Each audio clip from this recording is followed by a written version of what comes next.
Maka itu harus menjadi pertimbangan. Justru pertama untuk mengurangi subsidi, dan yang kedua justru untuk mengurangi penggunaan BBM. Meracuni banyak anak-anak kita, kawan-kawan kami, bahkan ibu kami gitu yang sampai saat ini tidak mendapatkan keadilan. Prabowo Gibran hari ini harus turun datang ke sini menghadap rakyat Indonesia. Prabowo Gibran membunuh anak-anak Indonesia dengan cara membodohi mereka. Saya kira masih ada waktu untuk bertaubat. Tidak paham manusia macam mana yang tidak tergerak hatinya melihat anak-anak seperti itu. Saya tidak paham. Hei orang-orang Twitter, hei orang-orang Twitter yang ngejek, lihatlah dengan mata dan hatimu rakyat kita, anak-anak itu. Saya sedih kalau saya ke daerah-daerah, anak-anak panggil saya, teriak saya, Pak, kapan kami terima MBG? Dan kita lihat video klip bagaimana kendaraan MBG datang, rakyat menunggu.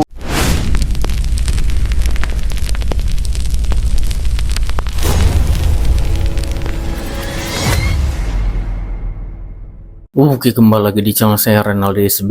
Wah, miris sekali lihat mahasiswa sekarang ya. Apa yang di demonya dia nggak ngerti. Dia cuman tahu ngikut-ngikut yang lagi tren. FOMO namanya zaman sekarang ya. Ikut-ikut yang lagi heboh. Ditanya, kenapa kok demo? Padahal anak-anak ini semua pada suka, pada menunggu di MBG. Dia nggak bisa jawab. Cuman bisa senyum. Lagi heboh, lagi viral itu di sosmed. Itulah mahasiswa sekarang. Kita lihat langsung gimana videonya. Sebelum kita ke video, bantu like, subscribe, dan share dulu video ini. Tidak tunggu lama, kita ke video langsung. Let's go. Untuk Pertamax itu kan dari awal MBG ya, Mas Balil Ganteng kan bilang katanya harga bensin itu nggak akan naik ya. Dan sekali lagi saya katakan bahwa kami sudah bersepakat atas arahan Bapak Presiden bahwa harga BBM untuk subsidi tidak untuk akan subsidi dinaikkan. ya, dengar, untuk Sampai dengan subsidi akhir tahun insya Allah sampai selama-lamanya. Mahasiswa ini kan salah satunya ada harga BBM turun. Itu yang dimaksud adalah harga Pertamax minta disubsidi pemerintah atau gimana? Ya minta subsidi aja. Masih banyak rakyat Indonesia tuh yang perlu bensin untuk ojol-ojol. Harga BBM yang pertama ini menurut gue terlalu tinggi Bang naiknya.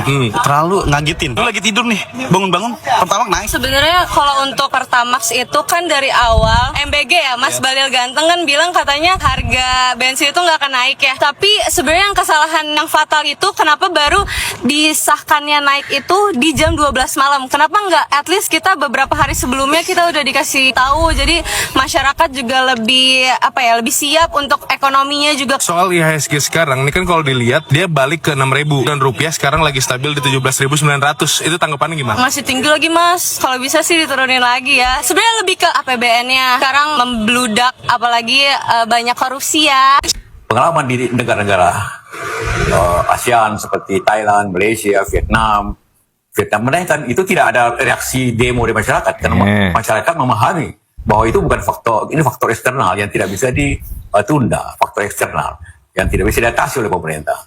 Jadi untuk stabilitas ekonomi kita itu langkah itu harus menjadi pertimbangan. Justru pertama untuk mengurangi subsidi, dan yang kedua justru untuk mengurangi penggunaan BBM itu. Karena kalau BBM murah, orang akan bepergian seenaknya. Orang memakai seenaknya kalau BBM murah seperti sekarang ini. Akibatnya kita alami kemacetan di mana-mana. Akibat orang pemakaian dengan murah gitu. Sebelum dia akan ditenggelamkan oleh musa-musa yang hari berkumpul. Apa yang menyamakan Prabowo dengan Firaun? Firaun itu membunuh setiap anak-anak laki-laki yang mengancam kekuasaannya. Prabowo Gibran membunuh anak-anak Indonesia dengan cara membodohi mereka sambil mengenyangkan perut-perutnya. Kita dikasih MBG, tapi pendidikan kita tidak diprioritaskan. Padahal itu adalah perintah undang-undang, terutama pasal 31 soal mandatory spending pendidikan. Prabowo Gibran membunuh anak-anak Indonesia dengan cara membodohi mereka. Saya kira masih ada waktu untuk bertaubat. Saya mau mulai merespon dengan cerita bahwa kemarin saya itu merescue seekor kucing. Saya lihat ada kucing yang skabies, gemuk sekali badannya, tapi kepalanya itu dihinggapi jamur skabies yang membuat dia jadi nggak bisa melihat. Saya kasih nama kucing itu Prabodo Subiantolol. Ini lagi nih. Ketawa pula sebelahnya. Ini tidak ada hubungannya dengan nama siapapun ya. Kalau di sinetron zaman dulu kalau ada kesamaan nama itu tidak sengaja. Hanya fiksi belaka. Ini kritik. Begini tokoh muda yang harus menjadi panutan anak-anak muda kita. Yang begini yang menginspirasi aktivis-aktivis mahasiswa kita. Saya tanya, ilmu apa yang bisa kita petik dari pernyataan-pernyataan seperti itu? Kalian sadar nggak? Kenapa ruang publik kita semakin banyak diisi oleh kalimat-kalimat seperti itu? Kenapa semakin banyak umpatan, cacian, kotoran, kebun binatang, bahkan alat kelamin diucapkan di ruang publik tanpa filter? Karena kita tidak hanya menormalisasi semua itu, tapi kita juga mengapresiasinya. Mantap bang, kamu sudah mewakili kami. Relate banget dengan perasaanku bang. Bayangkan, kalimat-kalimat seperti itulah yang akan membersamai tumbuh kembang anak-anak kita yang masih TK, yang masih SD, yang sehari-harinya pegang handphone. Dulu ya, waktu kita masih kecil, sekali saja ngomong jorok, mulut kita langsung ditampar sama orang tua kita. Saya tuh ingat betul, saya pernah dipaksa ngunyah cabai sama mama karena kedapatan bilang Asu sama teman. dan sampai sekarang itu selalu keinget setiap kali saya mau ngomong jorok. Sekarang kembali ke diri kita masing-masing deh. Apakah kita akan selalu menormalisasi dan mengapresiasi kalimat-kalimat seperti itu? Thank you. Meracuni banyak anak-anak kita, kawan-kawan kami, bahkan ibu kami gitu yang sampai saat ini tidak mendapatkan keadilan. Prabowo Gibran hari ini harus turun datang ke sini menghadap rakyat Indonesia. Tidak paham manusia macam mana yang tidak tergerak hatinya melihat anak-anak seperti itu. Saya tidak paham. Hei orang-orang Twitter, hei orang-orang Twitter yang ngejek, lihatlah dengan mata dan hatimu rakyat kita, anak-anak itu. Saya sedih kalau saya ke daerah-daerah, anak-anak panggil saya, teriak saya, Pak, kapan kami terima MBG? Dan kita lihat video klip bagaimana kendaraan MBG datang, rakyat menunggu. Hari ini mimpi kami akhirnya terwujud. Ruangan baru, meja baru, kursi baru, dan tentunya semangat yang baru.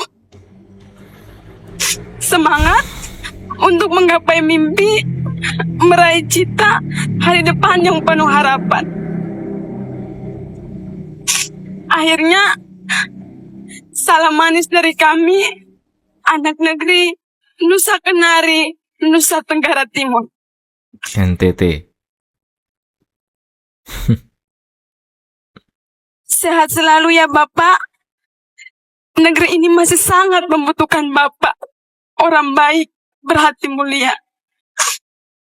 Rindu kami, Bapak bisa menginjakkan kaki di sekolah yang telah Bapak dirikan ini. Akhirnya, saya, Verona Keren Balol, mengucapkan terima kasih banyak Bapak. Peluk hangat dari kami, siswa-siswi SMA Negeri 3 Kalabahi. Mahasiswa asli, mahasiswa nggak akan berpikir seperti itu tanpa ada provokator. Selalu ada provokator, ya kan? Mikir deh gini. Oke lah, presiden kita ini jelek, turunin wakilnya. Lu nggak suka, turunin. Terus siapa yang memimpin? Terus siapa yang mau PLT penggantinya siapa? Lu pikir kalau presiden turunin nggak perlu biaya lagi pemilu? Nanti kalau seandainya presiden tanpa pemilu nanti dibilang nepotisme lagi. Ya, terus gantiin tuh yang paling suka kowar-kowar tuh, yang paling merasa hebat itu, suruh jadi presiden, turunin Pak Purba, suruh dia jadi menteri. Saya kasih tenggat waktu 3 bulan. Berani nggak berjanji depan masyarakat Indonesia kalau dia yang memimpin, rupiah 15.000. Kita balik. Fair tuh. Masalahnya ini kan ada 3 internal, memang bobrok, kita tahu, blunder. Saya kan sudah berkali-kali bilang tata kelola negara kita tidak sesuai dengan konsep holistic approach. Sudahlah, itu kita tahu semua. Yang kedua eksternal. Lu siapa bisa kontrol kelakuannya Amerika, suka ngeprank weekend, perang ini itu. Tidak terkontrol. Kenapa pas di weekend ya? Iya kan? Ketika market tutup keselin banget lo. Nah, karena Jumat udah beli. Iya, bisa aja lo. Nah, yang ketiga apa? Kalau ternyata memang benar konsep di Untold Story gua ada yang konspirasi, ada yang memang mau jatuhin Indonesia karena dia nggak happy dengan kedaulatan negara Indonesia mau berdikari, mau internal lu ini lu beresin, kagak bakal beres. Jadi saya berikan dengan segala respect kepada teman-teman yang ngerasa dia lebih mampu, coba deh bikin simulasi yang kau bisa paparkan ke publik. resmi dengan semua angka-angka itu, bikin channel, publikasikan, simulasikan, bisa nggak kamu memperbaiki negara? Gema, kalau lu merasa hebat, lu gantiin Pak Purwo, nggak bisa gua. Gua bisanya cuma keluar-keluar di podcast, gitu aja gua ngomong. Gua bisanya kasih saran doang. Kenapa? Ya karena itu bukan ekspertis saya. Saya bisa menjadi pengamat dimanapun. Pengamat itu kan merasa lebih jago daripada Ronaldo yang main bola di lapangan. Bener nggak? Oke. Coba suruh dia turun main bola. Oh, dua industri atau kategori yang berbeda. Nah, kalau cuma mau komentari berdasarkan teori A, B, C, D, E, lu lupa. Duduk sebagai presiden, itu banyak unsur kepentingan tarik-menarik geopolitik. Gua bikin kebijakan ini disikat sama negara sini. Oke, itu udah video gimana menurut kalian? Coba komen di bawah dan sampai bertemu di video saya selanjutnya. Buh.